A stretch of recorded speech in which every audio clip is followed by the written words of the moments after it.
Yes, many thanks for staying with us on Frontline this morning. Now we'll move on to the interview segment of the show where we have a very important discussion to bring to your view and to the table for discussion this morning. Over the past few days now, Nigerian Senate has been enmeshed in an intense drama between a senator from the Kogi and also the Senate President Godswill Akpabio, that is Natasha Akpoti-Uduaghan, the Kogi Central Senator. It started with a face-off as a result of seat allocation in the Red Chamber of the National Assembly, and this face-off has since sparked various reactions from some Nigerians and criticizing the Senate leadership for sidelining women, and also other reprimanding Akpoti-Uduaghan for not adhering to the Senate rules. And this feud has degenerated into allegations of sexual harassment in the Nigerian Senate, and this with also other controversies surrounding the speakership tussle that involve Honorable Mojisola Miranda also have brought a lot of issues around women in politics to the limelight. So this morning we are looking at women in Nigeria political leadership as a focus of our discussion this morning. And joining me to have this conversation this morning is Reverend Dr. Adenike Victor Tade. She's a female politician and also they call her Mama Empowerment. It's good to have you on the program this morning. Good morning. Thank you so much for coming. Now let me first start by asking you that this Natasha Akpabio clash has been in the news for a while now, and an update to that story is that Senator Natasha has eventually been suspended by the Senate, and it has also created a lot of controversy and reactions from Nigeria. So in your own view, what do you think is playing out in the Red Chamber as we speak? Well, when I just look into the case on ground, I told myself, I say, there is nothing new about sexual harassment in politics. That's to start with. There's nothing new. We hear it up and down, and not even in politics alone, probably in other disciplines and profession and fields also. Sexual harassment is always there. Now when we're not talking about sexual harassment in politics, it's not new. I'm a female politician and I know it's not new. It's a matter of offer and acceptance. You want this? Oh, can you do this? Oh, I cannot do. And that should be all. Both are supposed to be mature in any such relationship. My offer and I reject your offer. Now when somebody is now trying to use his office, not only his office, he's using the whole Nigeria to fight and to fight a cause that's supposed to be private issue between both parties.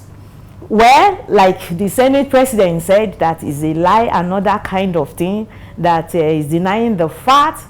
For an average man, an average man is an hunter. Go after women day and night. Ladies are not anything in skirts. You know, I'm like as a pastor, I would like to say it's only Jesus that made the difference. When Jesus is walking in that man, then he will know his boundary and say, I'm now married. Oh, I'm not married. Let me married and then get into this and be decent. So for a man to now tell me that he didn't propose, he didn't do, especially when there's even a pending case that we don't even know where that case has gone to now with himself and the former MD of NNDC. The same thing we had that time, and the case died down like that, probably because that woman she's not part of the Senate body, and that's why our own case just died like that. Nonetheless, when we look at it, shouldn't go to that extent of, giving her a leave, 6 months suspension, and say, okay, because of this. Because of what? Because she accused the man Akpabio that, he has of harassment, sexual harassment. It's a personal issue. It should not bring personal issue to all of us in Nigeria. You should not call all of us in Nigeria to come and fight a personal issue. It's own problem. It's his problem. Natasha is representing Kogi. She was voted in. By the people. By the people. Not the Senate. Not the Senate. It's not Akpabio that voted her or work how she won. She was voted in by people. She has constitutional right to remain there. If she has embezzled money now, Nigeria matter. Tell me, Nigerians, how does that their sexual matter offer and accept? How does it affect me and you? Is that how our economy will become better? Is that how our education system will become better? No. But the issue is personal. Akpabio is feeling somebody, disgrace him, embarrass him, and all that kind of thing. There are better way to fight. You can personally go to court and sue. Which she has done. I'm talking of Akpabio. Akpabio. Okay. She, in fact, Natasha has stained his goodwill and other image. He's supposed to sue her and let them be meeting in the court on their own father's name, not in Nigeria's name. But this one he has done is trying to show what an average man in Nigeria is doing to our female gender. So you see this incident as reflecting the broader challenge female politicians are facing. Female generally and female politicians in Nigeria. That is just it. Feeling that, why do we they really classify us as weaker vessel. They classify female as we don't have strength. He's trying to bull Natasha. That's what he has done. And he's bullying the old women in the nation, the gender, the female gender. That is exactly what he has done. And his people in the Senate, in the Red House, that is just what they are done by saying, yes, he's now on punishment, and therefore he should go on punishment because he called you what? A lot or what? No, it's never done. It's a slap on us, the female gender in this nation. They don't want us to talk. They don't want us to shine. They don't want us to bring our potentials. The men in this country always want us to remain slave under them. So that when they say keep quiet, you keep quiet. You can imagine how many female are in the red chamber. How many are they? Just 4. Just disgracing. Now they will see the women day, Abi. Is it 2-3 days time? It's tomorrow. Tomorrow is Women's Day. Tomorrow. And they will still be asking for 35%. This thing we have been asking almost 6-7 years ago. And the men will still say, what are you talking about? Your position is in the room and in the other room and kitchen.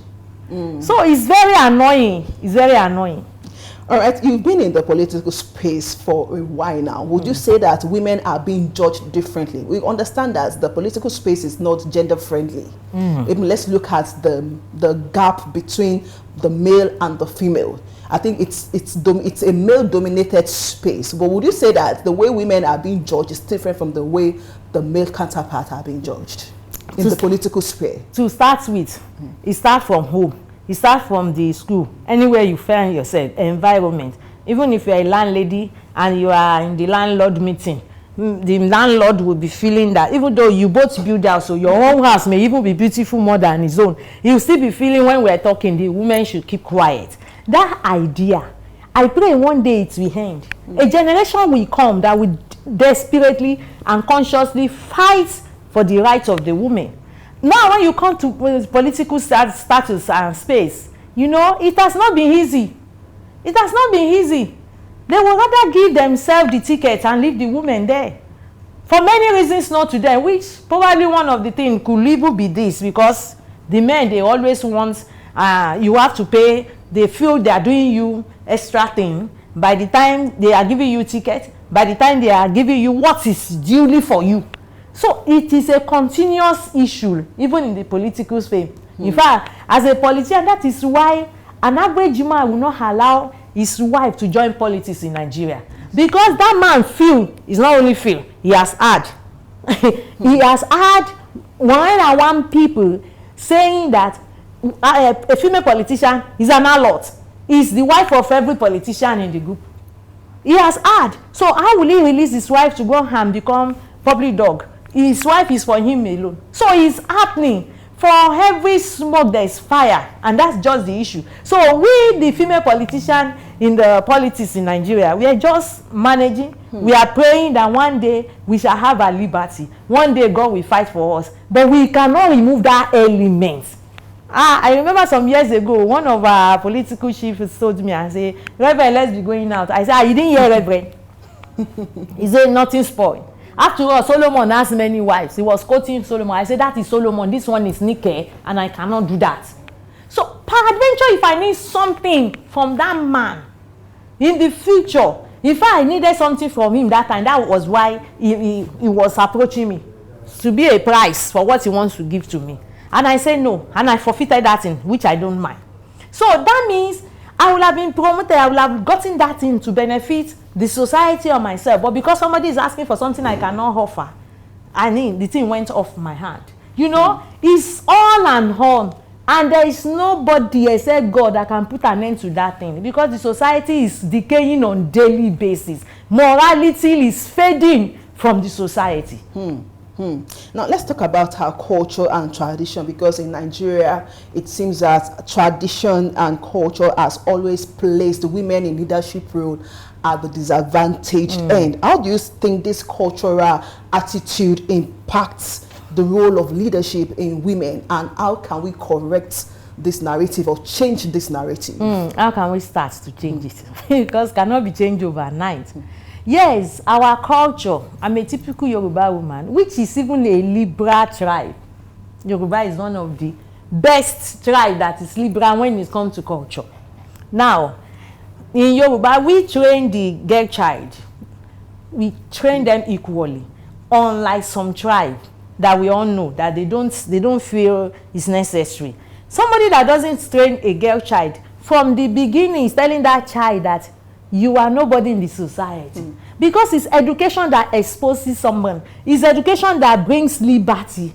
Bible says, my people perish for lack of knowledge. It's education that brings freedom. When you are not educated, you cannot entail freedom. So, right from home, where a father or parents refuse to teach, to send their girl child to school, automatically already they are making that child, that girl child, inferior from home to the boy child. It starts from there. Now, they ask the girl child, go and cook, go and do this. The boy child will sit with the father, they will be watching TV, reading magazine, and all that, chatting. It's another thing they are telling that girl child, that even when you marry, your husband is not going to be there for you. He will be there for you for certain factor of your life because he wants that area. That is how it's growing gradually. So now the tradition, they will even say, even if the last born of the house is 2 years old, or let me say 5 years old, and the firstborn is 20 years old, but the last born is a boy child, and the firstborn is a girl child, they will still be giving that boy audience than even the girl, despite the wide gap. It's still tradition. In tradition belief, you know, even in Jewish tradition, they will count the men, they won't count the women and the children. You can see, I'm entering religious states, small now. They will count, they will say 350,000 men, excluding women and children. So they don't even count them. Meanwhile, when you go back to the Bible, God only asks the women to respect their own husband, not all men. Men should respect women, women should respect the men. It's vice versa, give and take. You understand? So the culture did not cooperate or did not promote girls' child liberty, girls' child freedom. So how come tomorrow that the culture will just change overnight? No, how come tomorrow now that a female will just become governor in Oyo State now? To start with, the friends of those of the husband will say, so it's your wife that is ruling you now. They will begin to instigate. So I remember when I got my my doctorate, despite that my husband is a fellow, some of his friends were making jest of him. Victor, you better go back to school now that your wife is now a doctor. That is their own thinking. Their own thinking is, how will your wife be a doctor and you are not, you are a nurse? Let me put it that way. I don't know whether you are with me. So that thing is from the foundation, tradition, and unfortunately, we are handing over this thing to the next generation consciously. I say consciously. Consciously. And nobody will fight it out for us. It's we. Even the system, the society cannot fight it until when women say, Luther, we have come. You can see a teacher, a NC holder can go and marry a lawyer. as a wife. After the marriage, some friends or his family say, this woman will be directing you, will be ruling over you. The man will now say, for our children's sake, come and sit at home, don't practice again. He knows what he's doing, you know. It's not for their children's sake. You only want to humble the wife. Many instances like that. Okay, let me go back to this issue of Natasha, because I've read a lot of reactions from Nigerians saying that she allowed her emotion to get the best part of her. And it even brings me to this question that we have 4 female senators at the Red Chamber. And what happened to the other 3 female senators that are not coming out for her? Nigerians have been talking about why the silence. Why are you quiet about this issue? The table can turn and you might be the next victim. But it seems that this phrase that we always say, women supporting women, is not playing out in this incident. So how can women also stand up or break this political barrier? Women supporting, like this issue of Natasha. See, in politics, when a politician wants to work on you, you better pray. It's better you fall in the hands of Satan than you fall in the hands of politician. It is better you fall in the hands of Satan red-handed than the hands of politician. Even your innocence, there's a way they can turn into your hand for them to benefit, to humble you, to disgrace you, and all that kind of thing. You are expecting the other 3 women to support Natasha on this issue. And do you know one thing? There's nobody without a skeleton. It's the size of the skeleton that differs. So they will just make sure, trap them, and say, okay, they know their weaknesses. No matter what, when you are in a group, people know your weaknesses. They know you. And they will work on your weaknesses to make you victim of the same circumstances. So all of them will just be saying, oh God, deliver me, let me do successfully. That is what. It's not that they don't know the truth. It's not that they don't know they are to stand for their fellow women. But fear of uncertainty. What will happen to me? Now, this one is on suspension now. They can suspend anybody. So far as a woman, they are women, they will suspend them. They know that one way or the other. And as a woman in a group, you know, it is in average woman to do over sabi. I want to use that slang. When a woman always wants to do detail in every assignment given to her. And that is one of the reasons men are not giving us opportunity to really be at the ends of their fear. We want to do detail. If they said before this money is out, 5 people have to endorse it. Women will ensure that 5 people endorse that paper before she releases the money. Man will say nothing spoil. They will just oversight that thing and go and endorse it anyhow. That is how, and that is why we have this bundle of corruption in our society. Because we have men at the hands of majority of our fear. And men, they are always careless. Men, they don't work details. Probably is how God wire us. We work details. And because we work details, women are bound to have bundles of enemy. And that is what we are seeing now. So what can be done? Because it seems that it's a male-dominated space. It's not, it seems that it's a male. We have a male. It's a male-dominated space. Yes. But we are clamoring for more women in that space. Now, what can be done to better this situation for us to have more women in that space? I'm sure that my fellow women too are watching us at home. If it's not for our sake, let's fight for our children. Let's fight for the next generation. And how do we do it? Please, let's come out of our timidity. They are, they are threatening us. They are intimidating us. I mean the men. Let's come out. Let's gain strength. Let's speak to ourselves that when it is the right thing, let's stand for the right thing. Don't let us receive the intimidation from our men counterparts. Let us stand. Then let us be educated. Let's have enough information. Really, some part of the north is whatever their husband said to them that they believe. I saw it on is it Facebook or where, when they asked, people came out and said, why are you here doing protest? A woman said, well, they asked us to come. She didn't know why they are protesting. And they are protesting and saying that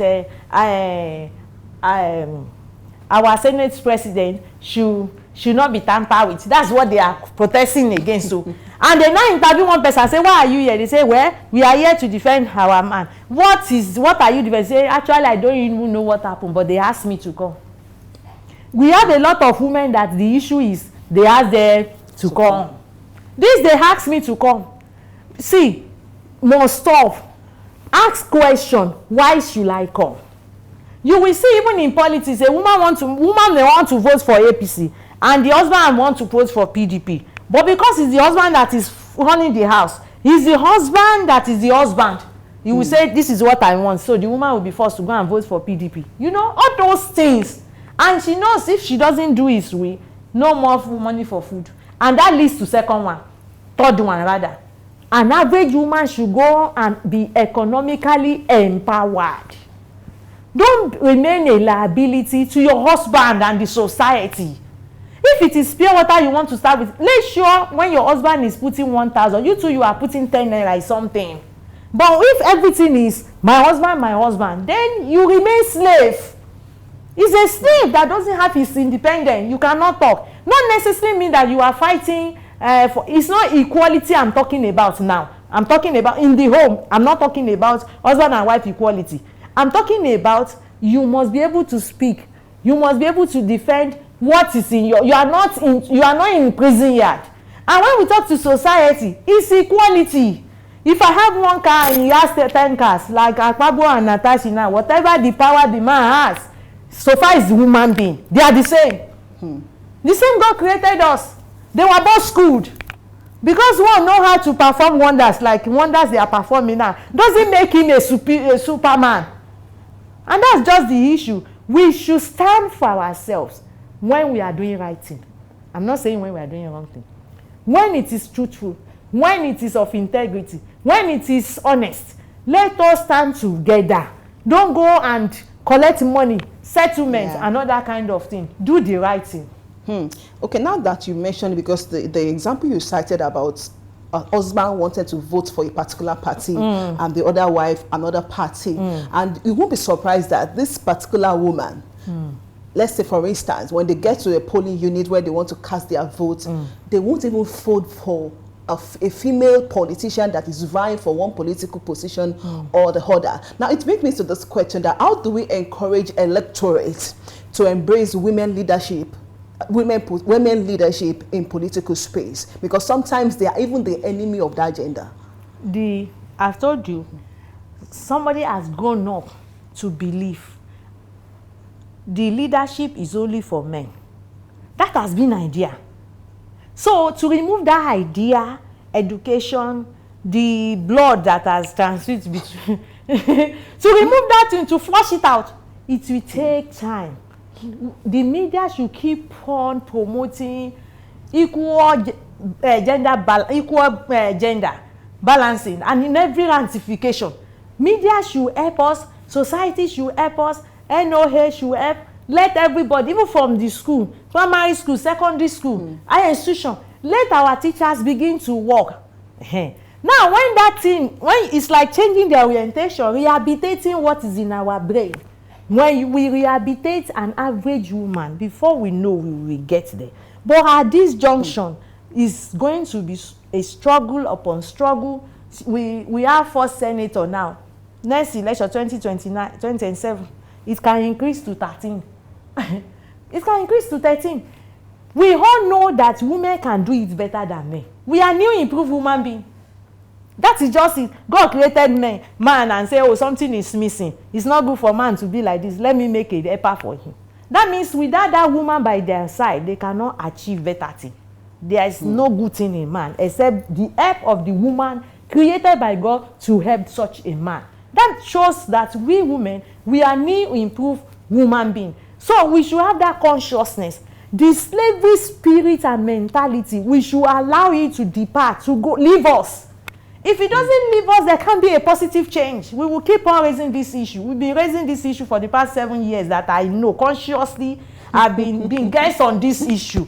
So until this mentality leaves us, and what can help this mentality is economic freedom. Man will respect you. When he give you money for garri, you release money for stew. That is another angle that we can have an instant transformation. Arise, stop being a slaving wife.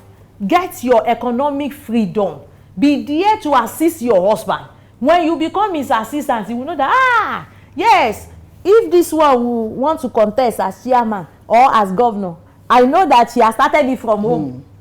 Yes, now, somebody that is not helpful at home, how will you be helpful to the society? How will you know what to do?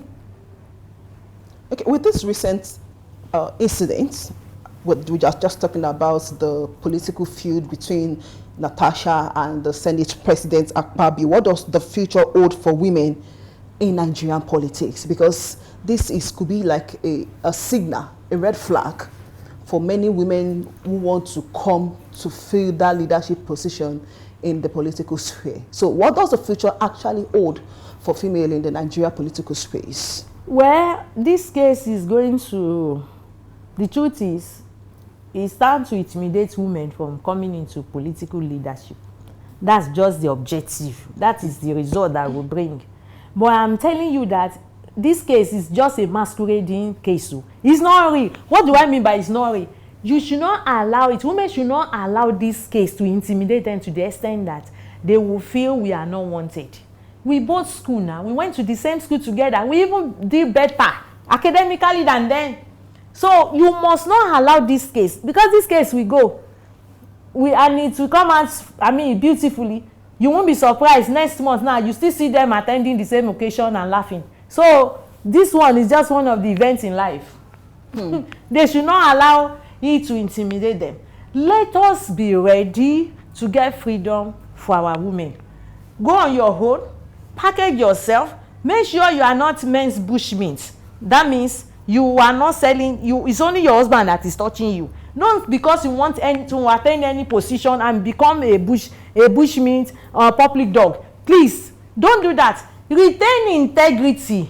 Anything that will stain your name, run away from it, because he that stay in the glass house, you don't throw stone. Yes, because that is it. If you want to defend the case, you must make sure you try your best. That same thing or likely thing like that, similar thing, is not found around you.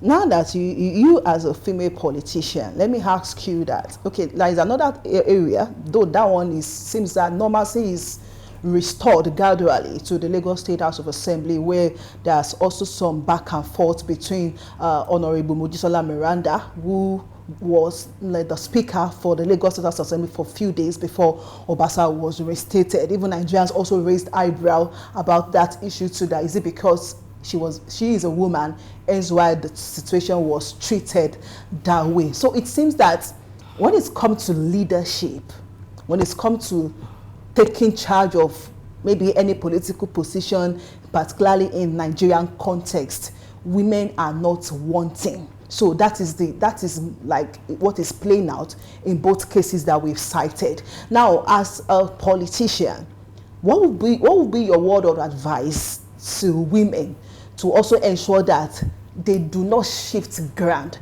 regardless of the challenges? Because it seems that Natasha is not bowing down, is not going to shift ground, and she's going to press charges, because it's many the Nigeria Bar Association are also coming out to say something about the situation. Well, in this situation, that Lagos issue. Let me quickly say something about Lagos issue. I don't really see it as fighting women. I don't really see. The objective in that case study is to restate Obasa. And they cannot restate Obasa if Miranda is still there. I don't know. The objective is to restate Obasa. So if the deputy to Obasa has been a male before, the same thing will have happened. That's the way I see that one in Lagos. It's not about fighting women. That one is not about fighting. Nonetheless, my fellow women, I want to tell us that we have strength, we have energy, we have what it takes to take this nation to better landing, next level of this nation. You know, we are at the receiving end.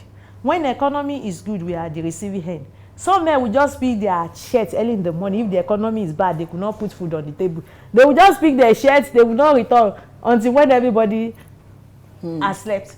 And early in the morning, before you people wake up, we women wake up with our children, they have left again. So we are the receiving end if the economy is good. And if the economy is the other side, we are the receiving end. So we have to borrow ourselves sense. We have to wake up. We have to say, regardless of anything, we are going to fight for the betterment of Nigeria. We are not really fighting for women. I don't want us to see it that way. But we want to fight for the betterment of this nation. And in the context of looking for the betterment, both gender must be involved. Last dispensation, in one of the northern states, they made a man commissioner for women affairs. Extremely bad now. It's annoying. There's no sense in that. That man know how children are being nurtured. Does he know how we nurture pregnancy? What does that man know that he wants now to defend us? It's extremely bad to that level that a man is made commissioner for women affairs. I saw.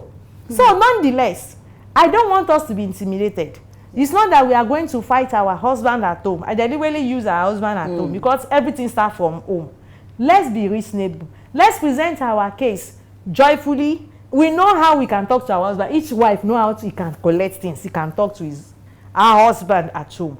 And let us be economically empowered. That is very important. Go for education. Go for education. We have women that really fought for our freedom in the past. Kuti, Olufunmilayo Ransom Kuti, she fought when there was issue of tax payments, and they said no, we are not going to pay this tax during colonial master, and they won the case. We can do it again and again, but we need to really reasonable. We really need to come in unity. We really need to say to ourselves, we can do it better. Yeah, we can do it better. And before I call it quits on Frontline this morning, I remember that when this issue of the feud between Natasha and the Senate president came up, one of the former senator also talked about that this issue should have been handled better. So I was now thinking, what is the other way to handle it better? Now we've heard the first lady of the country, Senator Oluremi Tinubu, who was once a member of the Senate, also saying that the Senate is a place of maturity. And they expect that such an honor, and they expect that such should play out. What message are we trying to pass with all of that? And looking at of a former senator Florence Tagiwa also saying that this issue is beyond Natasha. Like I'm saying that I watched her interview saying that this issue is beyond her and it shall be handled in a different way. And I was asking myself, what other different way could they have handled? Let me have your take on this before we wrap up this show this morning. When we say that it's supposed to be handled maturely, like I started my response by saying that the issue you said it is a sign of weakness on the woman's part to come out and accuse a man of that level. That it's a sign of weakness on our part. That was a statement from Florence Itagiwa, that it's a sign of weakness on our part to fight a man at that level.